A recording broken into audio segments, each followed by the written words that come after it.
Aujourd'hui, on parle de la clarté mentale, de ce que ça va nous apporter, de nous reconnecter à moi-même. J'en parle en toute connaissance de cause et c'est pour ça que je veux le partager avec vous aujourd'hui parce que je me suis rendu compte que ce qui vous manquait le plus, c'était ça justement, c'était d'être connecté à vous-même. Et donc c'est ce qui fait que vous n'avez pas grande confiance en vous. Vous n'arrivez pas très bien à vous organiser, enfin vous n'arrivez pas du moins à trouver du temps pour vous. En fait tout ça c'est lié, hein, l'agitation, la course, le manque de confiance, voilà, vraiment tout ça c'est lié. Donc c'est ça que je vais vous partager aujourd'hui. Déjà qu'est-ce que c'est la clarté mentale, qu'est-ce que c'est aussi le brouillard mental pour que vous puissiez vous situer un petit peu d'un côté ou de l'autre. Comment on peut faire pour développer la clarté et du coup mon expérience personnelle, ce que moi ça m'a apporté. Voilà ce que je veux partager avec vous, voilà un petit peu le programme de ce matin. Donc là ce que je veux partager avec vous, n'est-ce pas, c'est ce que moi j'y ai gagné, ce que ça m'a coûté de ne pas le faire avant et comment je le paye encore de ne pas l'avoir fait avant.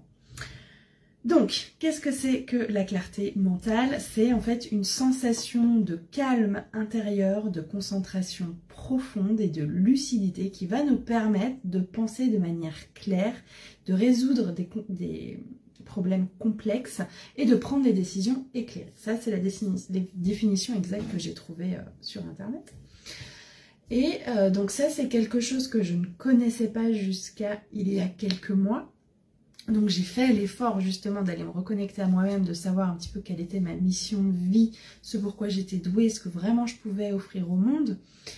Et du coup, grâce à ce travail, eh bien aujourd'hui, il y a des moments, je ne vais pas vous dire que c'est un état continu parce que c'est vraiment un long travail, mais oui, il y a des moments où clairement tout est facile, où même si il se passe des choses à l'extérieur, ça ne m'atteint pas, je suis dans ma bulle. Et voilà, c'est un sentiment de sérénité, de plénitude. C'est vraiment, enfin pour moi c'est quelque chose de nouveau, hein. C'est pas quelque chose que j'ai eu l'habitude de ressentir. Et c'est ça que je vais vous faire découvrir aujourd'hui. Donc, pour continuer sur la notion de clarté mentale, c'est plus encore que l'absence de confusion. C'est un état mental particulier dans lequel votre esprit est vif, vos pensées sont claires et votre concentration est totale. Vous êtes capable de rester concentré sur un truc et les petits papillons qui passent ne vous déconcentrent pas.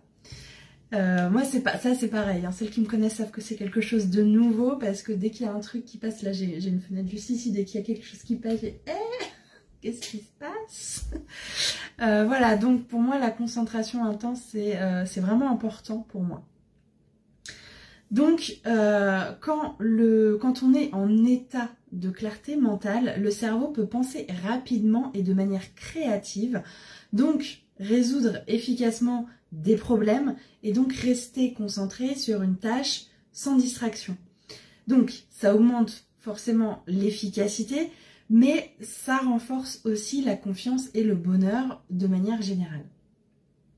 Donc finalement, avoir la clarté mentale, c'est comme si on avait un super pouvoir dans le monde trépidant d'aujourd'hui. Ça va nous aider à prendre des décisions judicieuses et à se concentrer sur des tâches, à gérer mieux les hauts et les bas, à faire en sorte que les bas soient moins bas. Alors peut-être que les hauts vont être moins hauts, mais vous verrez que c'est un sentiment qui est différent et qui est tout aussi agréable. Vraiment la sérénité, la paix, c'est quelque chose qui est très très agréable.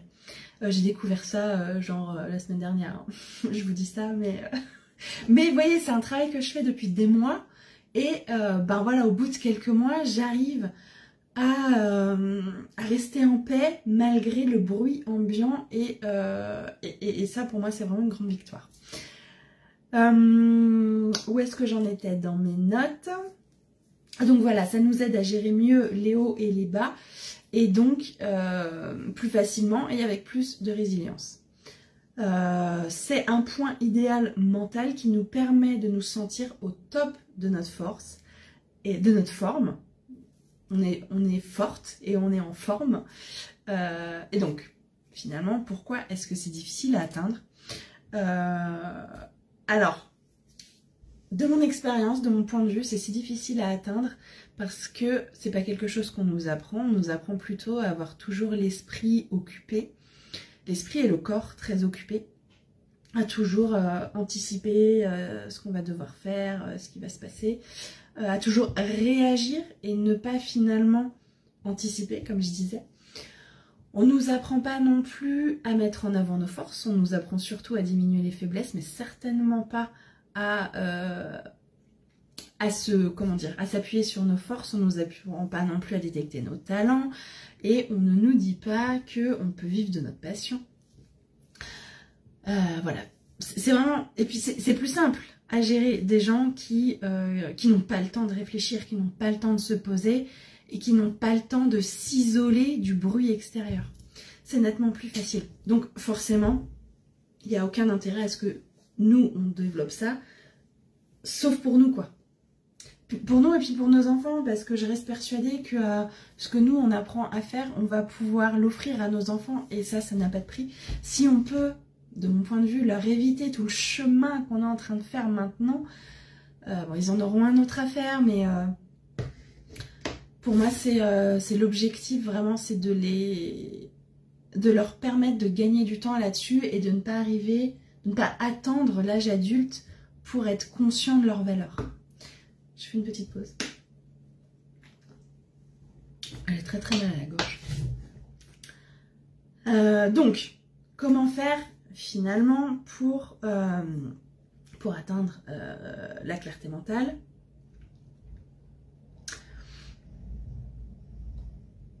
Je reprends mes notes. Ouais, c'est ça, ça va être d'écouter son corps, en fait, avant l'explosion, d'écouter le corps, et le corps nous envoie des signaux. On est très très doué pour ne pas les écouter, pour apprendre à vivre avec ces douleurs. Sauf qu'un jour, on se réveille et les douleurs ne sont plus supportables. Donc ça veut dire qu'on n'a pas écouté notre corps. Et donc c'est un bon début pour atteindre un état de clarté mentale. Ça va être vraiment d'écouter tous les signaux, toutes les douleurs qui peuvent passer ou rester, à quoi elles ressemblent, où elles sont, à quel moment elles arrivent. Ça c'est vraiment la première étape, être consciente donc de ses forces.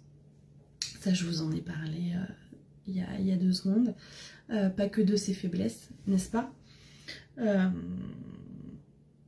Ça, encore une fois, c'est quelque chose que on ne nous apprend pas. Je fais une pause parce que dans mes notes, je trouve pas ça très clair le sens. Alors pardon hein, pour la petite pause, avancez un petit peu pour celles qui sont en replay. Ah oui, ok, ça y est, je comprends. Je vous dis ce matin, je vais vous raconter ce que j'ai fait ce matin qui fait que je suis pas du tout concentrée. Je reprendrai après, mais je pense que tant que je l'aurai pas partagé, ça va rester bloqué. Donc je vais le déposer. Et puis comme ça, je pourrai reprendre après de manière tout à fait consciente et concentrée. Donc ce matin, donc moi j'habite en Bretagne, donc c'est une région où ce matin il a plu énormément. Il y a même des endroits où il a neigé ce matin, donc nous on a eu énormément de pluie. Et ce matin, quand mon fils est parti à l'école avec son père, je me suis rendu compte qu'il était parti sans sa tétine. J'ai pas réfléchi, j'ai pris la tétine, j'ai été dehors et j'ai fait des grands signes. Je pensais que mon conjoint allait me voir, et non, il ne m'a pas vu parce qu'il faisait nuit, parce qu'il pleuvait. Donc... Et moi, du coup, je suis partie de la maison en chaussettes, sans être couverte de rien du tout, avec ma tétine. Donc l'école, elle est pas très loin, elle doit être à 600 mètres, 800 mètres, quelque chose comme ça. Donc en soi, c'est pas très loin, mais de ce temps-là, je vous assure que c'était super loin. Et c'était inondé, j'étais en chaussettes dans la rue. Et du coup, je suis arrivée à l'école, j'ai pas compris pourquoi, mais... Donc j'ai vu mon conjoint faire demi-tour. Alors est-ce qu'il avait déjà posé mon fils? Je ne savais pas. Moi, toujours est-il que j'avais la tétine, donc j'ai sonné à l'école, je suis rentrée, on m'a vu tremper. J'ai la tétine! Le gag, c'est que mon fils n'était pas encore arrivé, donc son père s'était rendu compte en cours de route qu'il n'y avait pas la tétine, donc il était reparti à la maison la chercher. Lui, il est arrivé à la maison, il y avait la porte ouverte, le chat était dehors. Et donc forcément il n'y a pas trop la tétine puisque j'étais à l'école avec, toute trempée. Et donc voilà mes émotions de ce matin. Donc au final il a quand même pu me ramener à la maison, donc j'ai au moins évité ce trajet-là. À l'école on m'a prêté des chaussures et une polaire pour me protéger, pour me réchauffer un petit peu. Parce que vraiment j'avais froid, j'avais mal aux pieds. Et donc depuis j'ai un petit peu mal à la gorge. Alors bon, je me dope avec du miel, avec des bonbons au miel. Voilà, j'ai mon écharpe. Donc bref, voilà, ça c'est déposé. Ce matin j'ai décidé qu'il fallait que j'emmène la tétine à mon fils sous la pluie en chaussettes. J'ai pas réfléchi, je me suis dit mon fils a besoin de sa tétine, je dois lui emmener. Bref, revenons-en à la clarté mentale. Justement, vous voyez bien que là j'y suis pas du tout. Je suis pas écoutée, j'ai réfléchi, j'ai foncé. Et donc c'est justement ça aussi la clarté mentale, c'est prendre des décisions éclairées. Et là clairement, c'est pas une décision éclairée. Si j'avais été claire dans ma tête, j'aurais réfléchi, je me serais dit que soit il s'en rendrait compte avant de le déposer, il reviendrait chercher la tétine, soit il s'en rendait pas compte et au pire je pouvais y aller en voiture. Voilà, donc si je m'étais écoutée, si j'avais réfléchi, si j'étais pas aussi fatiguée en ce moment, ce serait bien plus clair dans ma tête et j'en serais pas là. Bref, du coup, j'en profite juste pour regarder s'il y a des commentaires. J'en vois pas. Peut-être ça marche pas, je ne sais pas. Donc, je reprends. Ce que ça m'a apporté. Donc, en dehors d'aujourd'hui, la clarté mentale. De me reconnecter à moi-même. Ce que ça m'a apporté. Donc, ça m'a apporté d'apprendre à écouter mon corps. C'est ce que j'entends en ce moment, d'ailleurs mon dos est en train de me dire hop hop hop, si tu ralentis pas, je vais t'empêcher de te lever. Alors ça m'est arrivé il y a 1 an et demi, donc je sais très bien, je sais très bien reconnaître les signaux maintenant. Donc ok, donc je ralentis avant justement que mon corps ne soit obligé de crier oh oh, calme-toi, calme-toi, repose-toi, tu en as besoin. Retire des choses de ton dos, tu en as plein le dos, retire des choses de ton dos, tu n'es pas obligé de tout gérer. Donc me reconnecter à moi-même m'a aussi aidé à être consciente de mes forces et non pas seulement de mes faiblesses. Je ne suis plus aujourd'hui seulement obligée de diminuer mes faiblesses. Je peux aussi mettre en avant mes forces. Et ça, pour avancer, c'est puissant, c'est très puissant. Aujourd'hui, je suis consciente de mes talents et je sais que je peux les utiliser pour contribuer à la société et donc gagner de l'argent. J'ai pu être consciente aussi que je ne pouvais pas être à 100% dans tous les domaines. En fait, je suis 100%. Et à moi, c'est ma responsabilité de décomposer en fait chaque domaine de vie pour au final arriver à 100. Donc tous mes domaines de vie, ça va être mon entreprise que je développe, c'est mon fils, c'est moi, c'est la maison, ce sont mes amis. Voilà, c'est tout ça. Et donc tout ça, ça doit faire 100. Ça peut pas être 100 plus 100 plus 100. Ça, c'est quelque chose que j'ai compris et donc que j'écoute aujourd'hui. Ça me permet aussi d'avoir confiance en l'avenir. C'est-à-dire que comme je suis alignée avec ce que je fais, comme je sais que ce que je fais, c'est utiliser mes talents et mes forces pour contribuer à la société, je n'ai aucun doute que ça va fonctionner. Je sais que ça va fonctionner. Je ne sais pas combien de temps ça va prendre, mais je sais que ça va fonctionner. Et donc forcément, je persévère. Je ne laisse pas tomber, je persévère. Je sais donc aujourd'hui aussi les domaines de formation qui m'intéressent et donc je vais plus me focaliser sur non seulement ce qui m'intéresse mais ce qui peut servir aussi à mes clientes. Vu que tout ça c'est très très clair, je suis plus en train de me former sur tout un tas de trucs, je sais exactement ce dont j'ai besoin pour apporter une aide plus précise à mes clientes, donc je me concentre là-dessus. Et la dernière chose, c'était voilà, c'est donc j'ai appris aussi donc comment me ressourcer, comment retrouver de l'énergie et donc pour limiter ces moments de fatigue intense. Alors en ce moment c'est clair que c'est un peu comme on dit, c'est challengeant, c'est très challengeant en ce moment, mais justement ça me met face à mes contradictions. Et ça me met face justement à tout ce que j'ai appris, c'est ok, là c'est compliqué de te lever, là au bout de quelques heures dans la journée tu es fatigué, ton dos commence à avoir du mal à rester assis, ok, qu'est-ce qu'on fait? Comment on s'organise pour ne pas non plus tout lâcher, mais c'est continuer à avancer tout en prenant soin de moi. Donc ça je sais le faire aujourd'hui et je n'y serais jamais arrivée si j'avais pas pris le temps de me reconnecter à moi-même. Donc justement, ce que ça m'a coûté de ne pas le faire avant, ben, ce sont justement des douleurs physiques pendant des années. Je l'ai partagé cette semaine dans un post de 2017 à 2023, donc ça fait quand même 6 ans. J'ai été voir des kinés minimum une fois par semaine. Donc pendant 6 ans, j'ai été voir des kinés parce que j'avais mal au dos. J'allais voir aussi des ostéos parce que j'avais mal au dos tout le temps, tout le temps, tout le temps. Jusqu'à ce que je puisse plus me lever, n'est-ce pas? Et que là, bon, j'apprenne enfin à m'écouter, que je prenne le temps de me reconnecter à moi-même. Et depuis ce moment-là, je vais plus voir le kiné. J'ai plus besoin d'aller voir le kiné. Donc, par contre, je vais me faire masser de temps en temps parce qu'il y a quand même des tensions et c'est ok. Mais j'ai plus besoin d'un kiné pour vraiment soigner mon dos, pour limiter les douleurs. Je les gère moi-même. Et donc ce que ça m'a coûté aussi, c'est d'apprendre à m'écouter moi-même, à me respecter et à poser des limites par rapport aux autres. C'est-à-dire que jusque-là, je ne m'écoutais pas du tout. Je faisais tout pour mon entourage, pour faire au mieux, pour leur faciliter la vie, pour même ne pas les déranger. Donc j'étais beaucoup là-dedans. Et je ne fixais aucune limite. On avait besoin de moi, j'accourais, même si j'ai prévu autre chose, même si j'étais fatiguée, j'étais toujours là. Et donc forcément, j'étais totalement désalignée avec moi-même, puisque voilà, il y avait la Claire qui était enfouie, mais la Claire de l'extérieur qui essayait absolument de rendre service à tout le monde. Donc ça créait aussi un sentiment d'injustice, et moi là-dedans, et moi, alors qu'en fait c'était pas la faute des autres, c'était uniquement moi qui ne posais pas de limites. Ça faisait aussi que je m'ennuyais puisque comme je me connaissais pas, je ne savais pas trop ce qui m'intéressait. Enfin, il y avait à peu près tout qui m'intéressait, mais rien de particulier finalement. Donc je m'ennuyais beaucoup. Et j'avais toujours, comme je disais, cette peur de déranger tout le temps.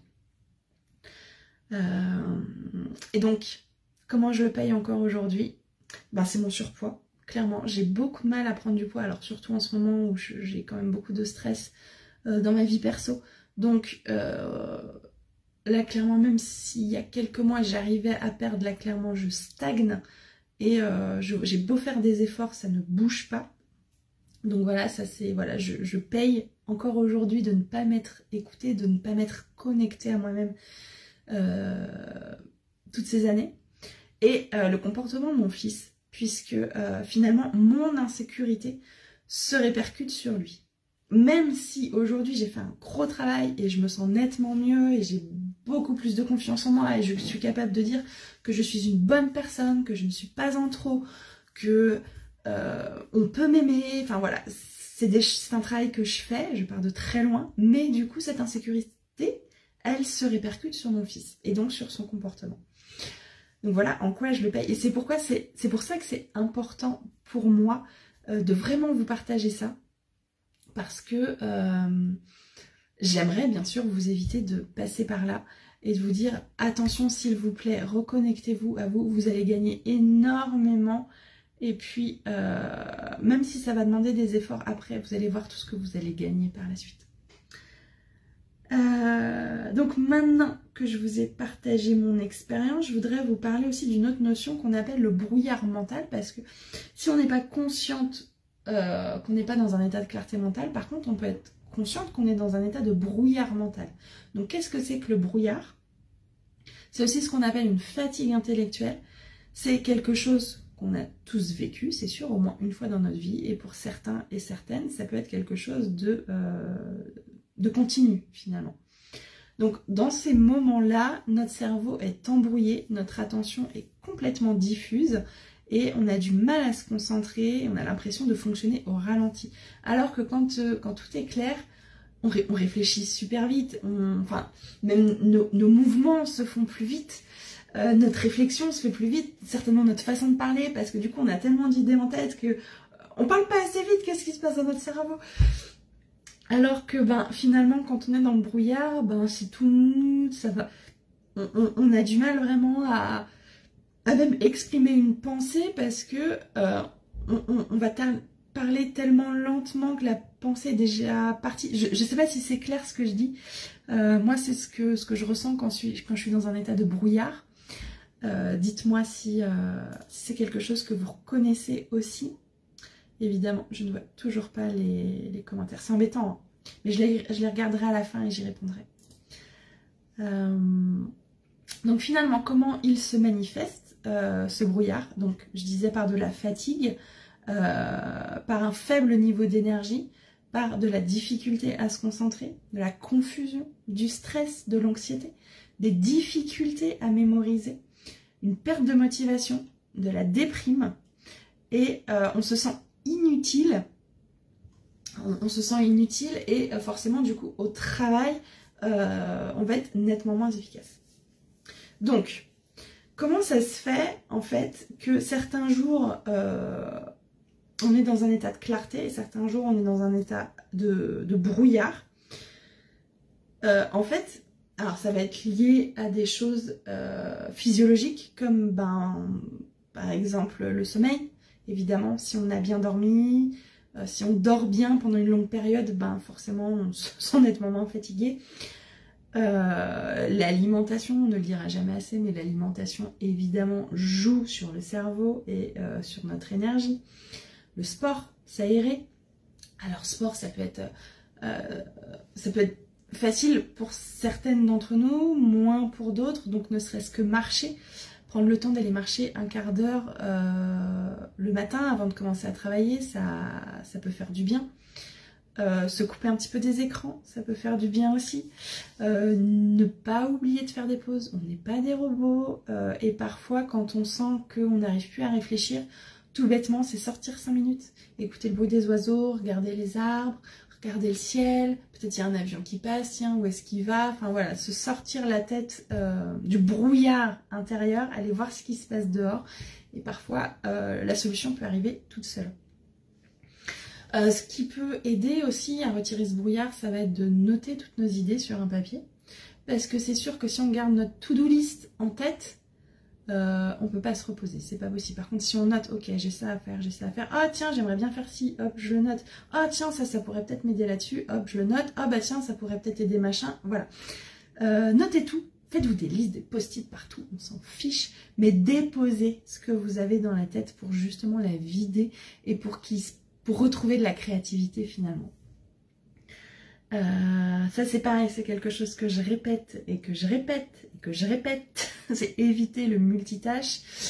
Je suis la première à fonctionner comme ça aussi, je sais que c'est très très dur d'avoir un autre fonctionnement, mais l'idée c'est de ne pas faire 15 000 trucs en même temps.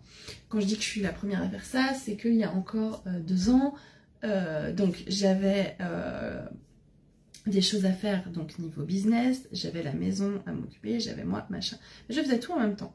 Donc je commençais ma prospection, puis j'allais passer l'aspirateur, puis je retournais sur une formation, puis j'allais faire le linge, et je faisais ça toute la journée, je passais d'un truc à l'autre. Alors du coup ça me prenait toute la journée, ça m'épuisait, et j'avais l'impression de passer mes journées à faire des trucs que j'aimais pas, parce que forcément mon ménage me prenait la journée. Je faisais autre chose en même temps, mais ce que je faisais à côté ne m'intéressait pas, enfin, me semblait pas aussi intéressant, puisqu'en même temps je faisais le ménage, enfin bon, bref. J'ai découvert le fonctionnement en bloc de temps, en bloc d'activité, en bloc de travail, appelez ça comme vous voulez. Et donc, je me bloque des périodes où je ne fais qu'une chose. Et bien, figurez-vous que plutôt que de passer la journée sur la prospection et la maison, à 11 h, j'ai fini. J'ai fini de faire ma prospection, j'ai fini de m'occuper de la maison, j'ai fini de faire mon contenu à 11 h. Donc vous imaginez tout le temps que j'ai, parce que donc mon fils mange à la cantine et je vais le récupérer entre 16h30 et 17h, ça dépend des rendez-vous qu'on a. Donc finalement j'ai 6 heures chaque jour donc pour me former, pour éventuellement me reposer quand j'en ai besoin. Là je pense que c'est une période où je vais clairement avoir besoin de me reposer de 11 h à 16 h 30, je vais le chercher à 16 h 30 aujourd'hui. Et c'est ok. C'est ok parce que de toute façon, si je continue à vouloir avancer, j'arriverai à rien. Je vais m'abîmer la santé et me reconstruire sera nettement plus dur. Donc c'est ok. D'où l'intérêt de travailler en bloc, c'est que du coup, vous pouvez choisir, une fois que vous avez tout fini, vous pouvez choisir de faire ce que vous voulez. Et ce dont vous avez besoin. Donc, c'est pas à moi de dire, ça peut être lire, ça peut être aller marcher, aller courir, aller faire du sport, aller voir une copine, aller à une exposition, aller au cinéma, regarder un film, dormir si vous en avez besoin. Enfin, voilà, les blocs, en fait, ça nous fait gagner tout ça. Alors oui, c'est dur, moi aussi ça a été compliqué de me dire « Ah, je fais qu'une seule chose, mon Dieu que c'était dur !» Au début, hein, j'avais le chronomètre, hein. Là j'en ai plus besoin. C'est devenu, et puis quand je vois tout le temps que je gagne, donc bref, c'est devenu quelque chose d'automatique, je travaille par bloc. Tout est noté, la veille je note tout ce que je dois faire le lendemain. En face, je mets l'heure, parce que du coup maintenant je sais à peu près combien de temps chaque tâche me prend. Donc je sais si je peux rajouter des trucs, en enlever. Et donc c'est ce qui va me permettre de me reposer aujourd'hui parce que clairement j'en ai besoin. Alors comment aussi, donc je continue sur ce qui peut nous amener la clarté. Ça va être aussi d'organiser notre espace. Quand on évolue dans un espace qui est dérangé, qui est sale, en bordel, pardon pour l'expression, mais ça ne nous aide pas non plus à y voir plus clair. Donc l'idée, ça va quand même de garder chaque chose à sa place, de garder quelque chose de clair, de net, un espace où vous allez être contente d'y être. Que ce soit votre chambre, votre salon, votre bureau, peu importe. Un endroit où vraiment, ça va pas vous en rajouter. Vous n'allez pas avoir à vous dire « Oh, mais il faut que je range ça aussi, ça c'est pas fait, c'est le bazar. » Ça vous en rajoute pas, c'est que vous entrez dans la pièce, elle est rangée, elle est claire. Vous avez juste à vous poser et à faire ce que vous aviez l'intention de faire et pas vous imaginer le moment où vous allez pouvoir ranger et ce qu'il faudra faire et machin. Ah, donc, organisez l'espace. Équilibrer aussi le pro et le perso va être quelque chose qui va beaucoup vous aider à avoir de la clarté. Donc, la roue de la vie est quelque chose qui peut beaucoup vous aider. Alors, on parle de la roue de la vie.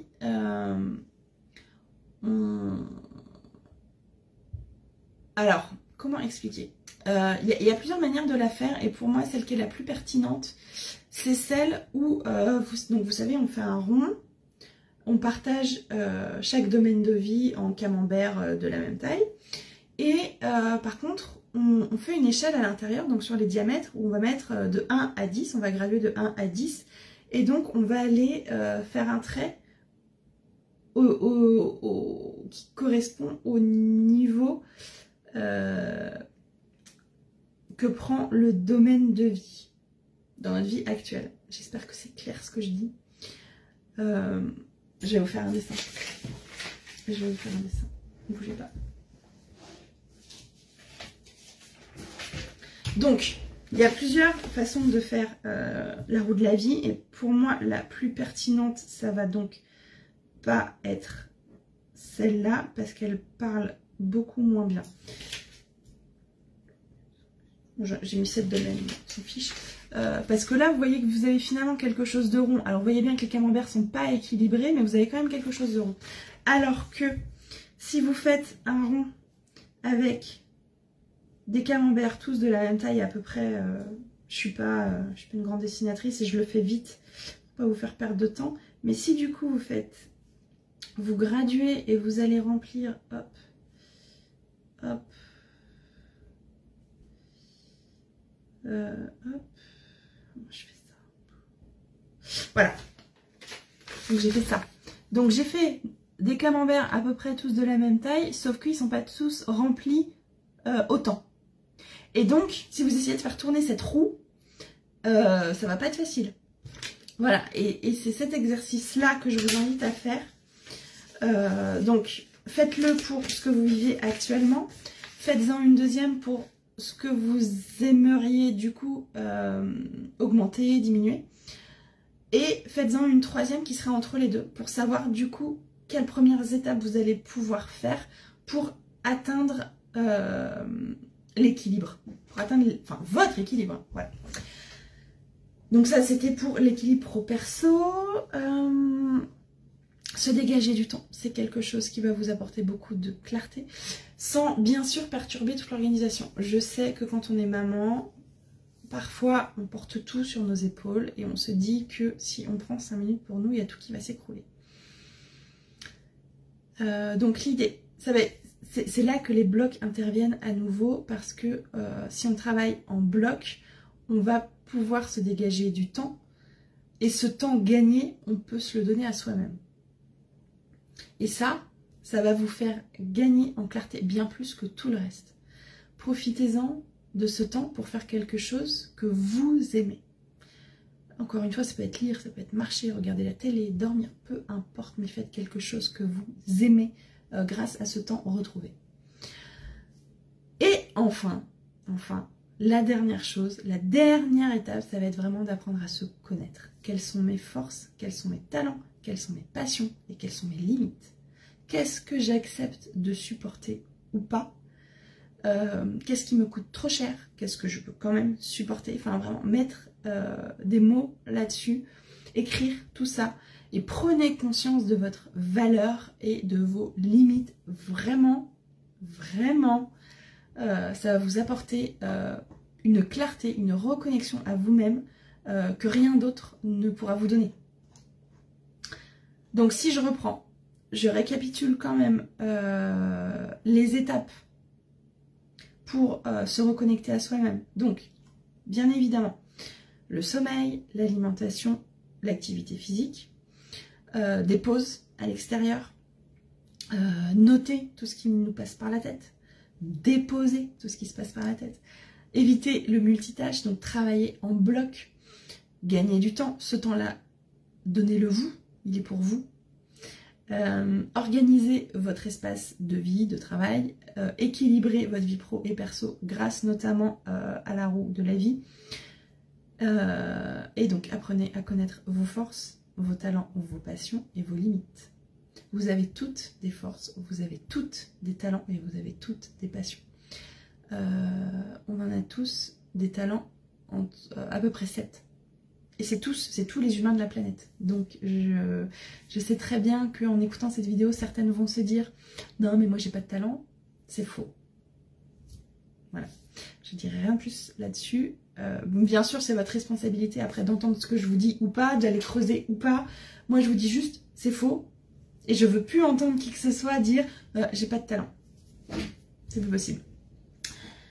Voilà pour moi aujourd'hui. Donc je vais vérifier une dernière fois si je vois les commentaires. Et je ne vois rien du tout. Bon. Si je fais ça, il se passe quoi? Rien du tout. Ok. Et bon, bah, je les regarderai par la suite. Même si c'est en replay, n'hésitez pas à mettre des commentaires, j'y répondrai aussi. Si vous préférez qu'on échange par message, c'est ok. Je suis disponible. Je vais tenter de me réchauffer parce que mine de rien, j'ai toujours froid. Un petit peu, j'ai toujours mal aux pieds. Quand même fait 800 mètres en chaussettes dans la flotte.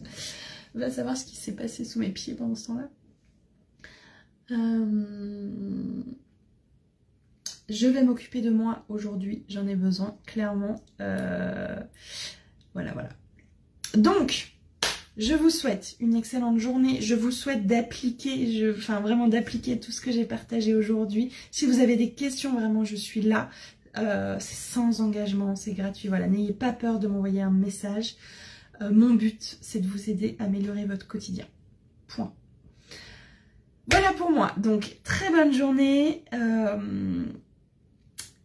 Passez une très bonne journée. Prenez soin de vous et écoutez-vous.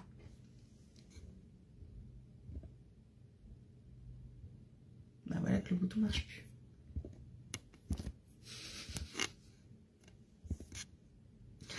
Oh, quand ça va pas, j'arrive même pas à couper. J'ai un... Ah, ça y est. Très bonne journée.